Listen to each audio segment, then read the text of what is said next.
Sur les pépites, pit,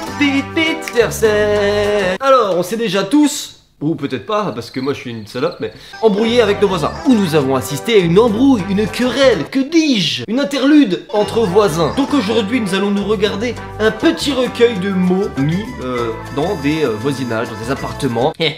Avant que la vidéo démarre, pensez à dire en commentaire une embrouille que vous avez eue entre potes. Comme ça, si jamais la vidéo vous plaît, on pourra se faire un épisode vos pires embrouilles entre potes. Chère voisine, je suis très heureuse de l'épanouissement de votre vie sexuelle, mais ma patience a des limites. Je vous serai reconnaissante de bien vouloir fermer vos fenêtres et de baisser les décibels de vos gémissements. Hurlements. Ce serait fort agréable de ne plus se faire réveiller chaque nuit par chacun de vos orgasmes. Bien du plaisir à vous. Le problème, si tu reçois ce genre de mots dans ta boîte aux lettres, la personne sait que c'est toi qui fais des gémissements. Sauf que toi, tu sais pas quel voisin a mis ça dans ta boîte aux lettres. Et après, t'es tout le temps en stress. Chaque fois que tu vas croiser un voisin sur le palier, ça peut partir en couille à tout moment. Ouais, écoute-moi bien, c'est pas de ma faute si t'es une mal baisée. Qu'est-ce que vous êtes en train de dire à mon enfant de 3 ans? On sait jamais, ça pouvait être lui. Chers voisins, suite au départ de mes parents en Espagne, je voulais vous prévenir que ces 2 prochaines semaines seront infernales pour vous. Drogue, hurlements, alcool, etc. En m'excusant par avance, la blonde rousse habitant au 15. Mes parents sont partis, ok? De la drogue, du bruit. Et si vous voyez une tête tomber dans les escaliers, c'est tout à fait normal. C'est qu'il y en a un qui aura fait un bad trip et qui aura décidé de se couper la tête. Ça arrive. Ce sont des choses qui arrivent dans le milieu de la nuit. Alors là, on se retrouve sur la boîte aux lettres de Monsieur Moineau qui a marqué « Merci d'arrêter de mettre des graines dans notre boîte aux lettres ». Oui, parce que Monsieur Moineau... c'est rigolo la blague, hein.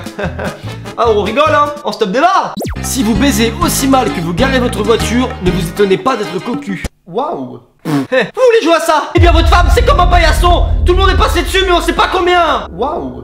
Témoin de Jéhovah, si je te vois mettre un seul prospectus dans ma boîte, j'espère que tu cours vite, sans quoi je vais te proférer ma bonne parole à moi. Puis tout d'abord t'enlever les ongles, un par un. Et ensuite te couper les doigts, phalange par phalange. Pour ensuite te dévorer le pénis, à main nue. Non, pas te dévorer, non. Nous remercions par avance le propriétaire du réseau Wi-Fi, la bite à bidule, de bien vouloir faire preuve de plus de poésie et de bien vouloir changer le nom au plus vite. Cette année, ma petite fille apprend à lire. Cordialement, l'appartement 302. Papa, j'arrive pas à rentrer sur la bite à bidule. C'est vrai que ça peut donner. Oui, bah. Alors là, on est sur la porte d'un garage et il y a un petit mot qui dit couleur caca.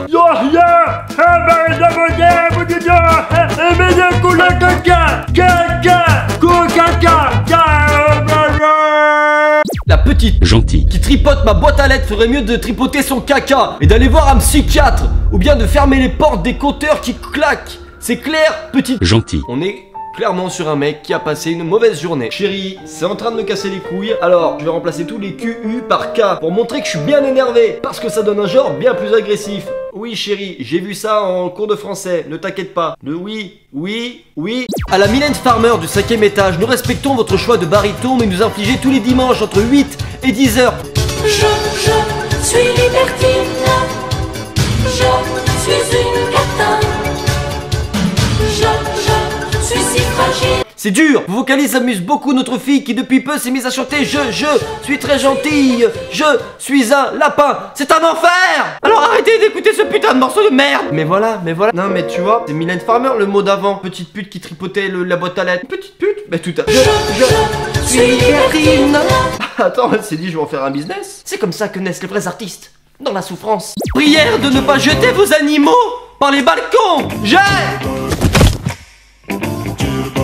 Ah parce que moi quand on me disait cerf-volant, bah je pensais que c'est... Ah bah du coup, non. Ah bah merde. Bon, si jamais vous voulez un épisode 2 les amis, pensez à laisser un petit pouce bleu. Voilà, on se fait pas de défi de pouce bleu, mais...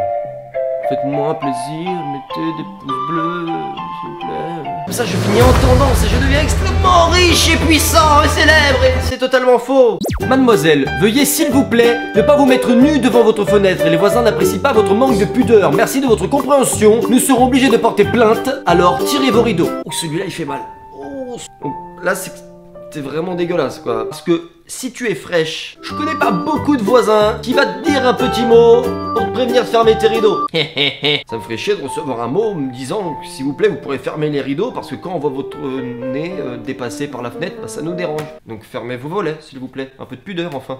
On a votre chèvre en otage, rançon 10 000 €, si vous voulez la revoir en vie. Pourquoi vous faites des blagues comme ça? Monsieur Seguin, la chèvre de Monsieur Seguin. Ah c'est drôle, on se tape des barres encore, hein, on rigole hein. Billet de 10 € trouvé sur le parking, à réclamer au bâtiment A, appartement 10. Alors là, je suis mitigé entre est-ce que cette personne est trop bonne ou trop conne. Et bah justement, c'est là que l'expression trop bon, trop con prend tout son sens. Si la Saxe rouge garée sur ma place numéro 10 est encore là vendredi soir à 18 h, je lui briserai les 2 rétroviseurs. Sans aucune peine, ni aucune compassion pour la douleur qu'elle pourrait ressentir. Je suis un malade mental.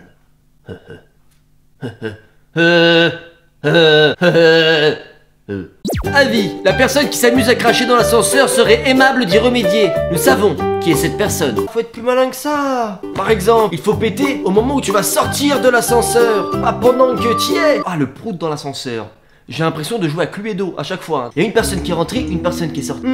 Et peut-être que la personne qui est rentrée a pété d'entrée pour se dire ça peut pas être moi, c'est celle qui vient justement de sortir.